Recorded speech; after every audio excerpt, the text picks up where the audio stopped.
ఏంట్రా ట్యూషన్ అయిపోయిందా? అయిపోయింది మామ. సరే బండెక్కు వెళ్దాం. మామ ఇక్కడ కొంచెం బండి ఆపావా? అన్నా మీ దగ్గర పాడైపోయిన పండ్లుంటే నాకు ఇవ్వండి అన్నా. అవి మీరు ఎలాగో పారేస్తారు, నాకని ఇవ్వచ్చు కదన్నా. రే చెడిపోయిన పండ్లు తీసుకుని నువ్వేం చేస్తావురా? నువ్వు పదా మామ, నేను చెప్తాను. అన్నా మీ దగ్గర పాడైపోయిన పండ్లుంటే నాకు ఇవ్వండి అన్నా.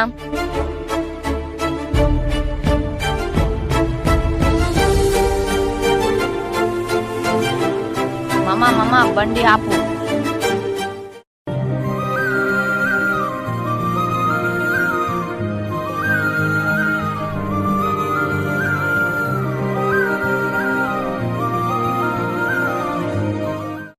పాప మామ మూగ జీవులు ఆకలిస్తే నోటితో అడగలేదు, అందుకే ఇలా చేశాను. సరేరా బండెక్కు వెళ్దాం. వీడియో నచ్చితే లైక్ చేసి పిల్లోడు చేసిన పని మీకు ఎలా అనిపించిందో కామెంట్లో చెప్పండి.